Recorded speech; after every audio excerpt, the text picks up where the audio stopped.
उस बड़े से मेंटल असाइलम के कमरे में एक लड़की को पट्टियों से जकड़कर बेड से बांधा गया था।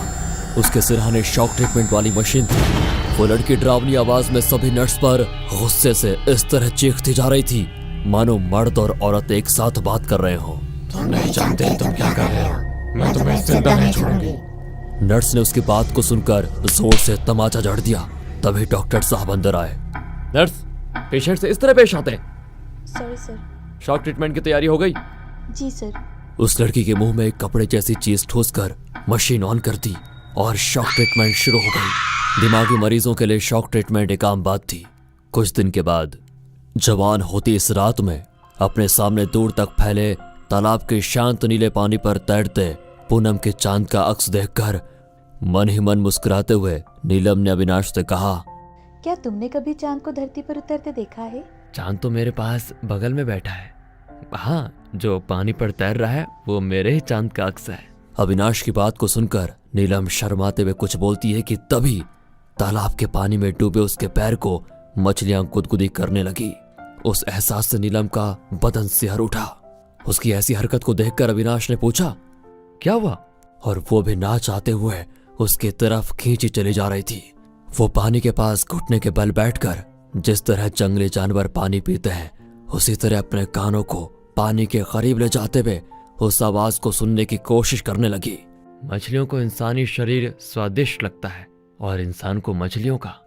अविनाश की बात को सुनकर नीलम ने नीचे तालाब के पानी में डूबे अपने पैरों को देखा और डर के अपने पैरों को पानी से बाहर निकाल लिया और फिर अविनाश की तरफ देखा। वो कहीं नहीं था। रात के काले डरावने अंधेरे में घिरे उस तालाब के पास वो अकेली खड़ी थी। सिर्फ एक ही पल में सारा माहौल बदल चुका था। ना आसमान में पूनम का चांद था, ना सितारे, ना अविनाश, ना उसका मनचाहा साथ था। तो सिर्फ उस रात के काले अंधेरे में फैला खौफनाक सन्नाटा और उस सन्नाटे में भी सुनाई देने वाली तालाब के पानी की धीमी धीमी आवाज।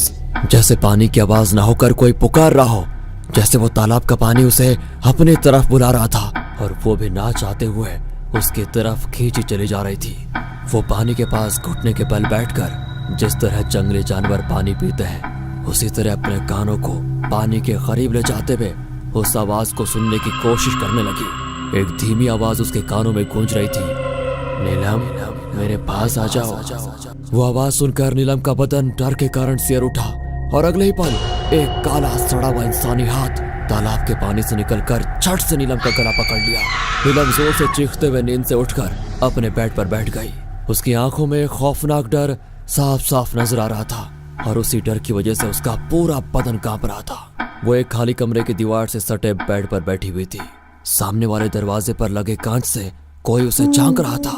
दरवाजा खुला और एक मोटी 50 के आसपास उम्र वाली औरत अंदर आते हुए बोली, चलो नहा लो, तुम्हारे घर वाले तुमसे मिलने आने वाले हैं।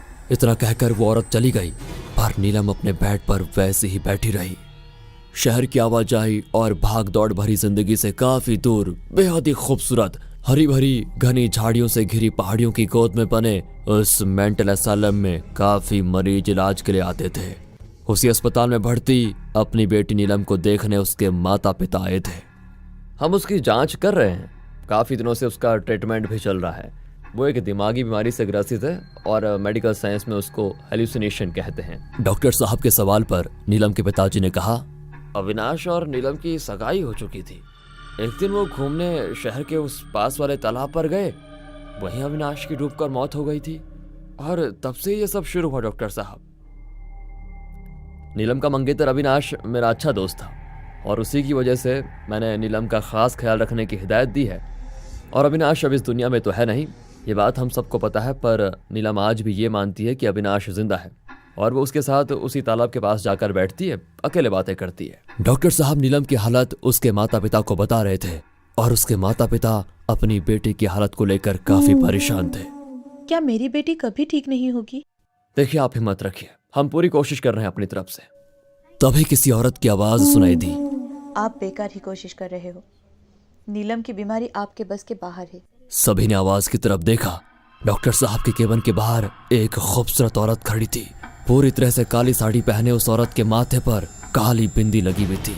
उसकी नीली आंखें मानो किसी भी इंसान को मोहित करने के लिए काफी थी। आपकी तारीफ? जी ये हमारी पड़ोसी है सविता जी। आइए बैठिए। तो आप नीलम की बीमारी से वाकिफ हैं, राइट? हाँ, उसकी बीमारी से मैं काफ़ी अच्छी तरह से वाकिफ हूँ और उसका इलाज भी जानती हूँ। ओह, तो आपका अस्पताल भी होगा।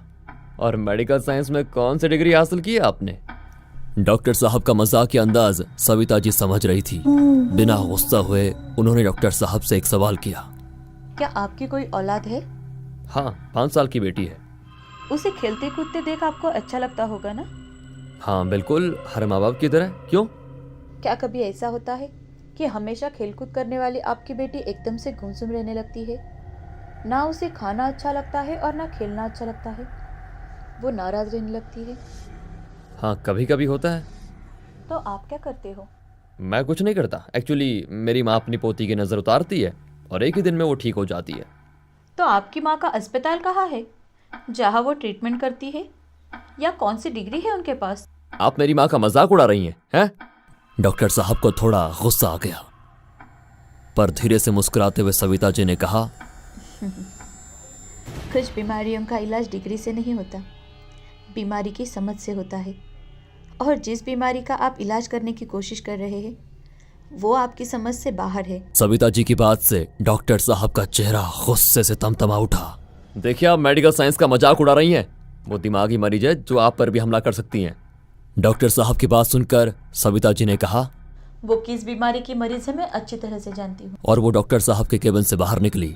उनके पीछे नीलम के माता पिता और डॉक्टर भी चलने लगे। चलते चलते सविता जी एक कमरे के सामने से गुजरते हुए एकदम से रुक गई। उन्होंने उस कमरे के बंद दरवाजे की तरफ देखा। डॉक्टर साहब और नीलम के माता पिता भी उसी कमरे को देखने लगे। डॉक्टर साहब ने उस कमरे के बंद दरवाजे की तरफ देखा और मुस्कुराते हुए मजाक के अंदाज में सविता जी से कहा, शायद आपका अंतर्मन कह रहा है कि नीलम जी इसी कमरे के भीतर हैं। सविता जी ने अपनी नजरें उस दरवाजे के ऊपर टिकाते हुए बिना पलके झपकाए हुए कहा, उस कमरे के भीतर नीलम तो क्या, किसी भी मरीज को नहीं रखा जाता। पिछले कुछ महीनों से यह कमरा इसी तरह से बंद है। सविता जी की बात सुनकर डॉक्टर साहब ने कहा, लगता है यहाँ आने से पहले आपने काफी जानकारी इकट्ठा की है। डॉक्टर साहब ने गुस्से से पास ही खड़ी अपनी वार्डन की तरफ देखा। शायद वो इशारों में पूछ ही रहे थे कि, पर वार्डन ने गर्दन हिलाकर साफ इनकार कर दिया। इंसान जो जानकारी देते हैं जरूरी नहीं कि वो हमेशा ही सही हो, पर इंसानों के अलावा भी काफी सोर्स है जो सटीक जानकारी देते हैं। डॉक्टर साहब ने गुस्से से पास ही खड़ी अपनी वार्डन की तरफ देखा। शायद वो इशारों में पूछ ही रहे थे कि, पर वार्डन ने गर्दन हिलाकर साफ इनकार कर दिया। सविता जी दोबारा चुपचाप वार्ड से चलते हुए आगे बढ़ने लगी और पीछे नीलम के माता पिता चलने लगे। पर डॉक्टर साहब ने वार्डन के पास जाते हुए धीरे से कहा, पता करो कि अस्पताल की अंदरूनी बातें इस औरत को बताई किसने, जल्दी। इधर सविता जी एक कमरे के पास खड़ी दरवाजे से भीतर झांकती हुई बोली, नीलम कैसी हो? अपने गर्दन घुटनों में छिपाकर किसी अनजान चीज के डर से दुबक कर बैठी नीलम के कानों पर पड़ी उस अनजान जानी पहचानी आवाज की तरफ उसने झट से गर्दन उठाकर देखा। बाहर लगी कुंडी को सरकाते हुए उन्होंने धीरे से दरवाजा खोला। अंदर बैठी नीलम ने नम आंखों से अपने परिवार को देखा और रो पड़ी। उस कमरे के अंदर पैर रखते ही सविता को अजीब सा एहसास हुआ। सामने वाले बेड पर नीलम थी, पर उसे बगैर देखे सविता उस कमरे को तोड़ने लगी। मानो उस कमरे के भीतर नीलम के अलावा कोई और भी था, जो खुली आंखों से नजर तो नहीं आ रहा था, पर सविता को अपने जिस्म पर अचानक होने वाली सरसराहट से उसकी मौजूदगी का एहसास हो रहा था। दरवाजे से 2 कदम अंदर आकर सविता रुक गई। अपनी नजरें बारी बारी उसने कमरे के हर एक कोने में दौड़ाई और फिर नीलम की तरफ देखा और शांत रहने को कहा। नीलम ने डरी सहमी आंखों से सविता की तरफ देखते हुए धीरे से गर्दन हिलाकर इशारा किया। तभी सविता ने कुछ ऐसा देखा कि एक ही पल में उसका गला सूख गया। नीलम के पीछे से झांकती एक काली परछाई की सफेद आंखें सविता को घूर रही थी।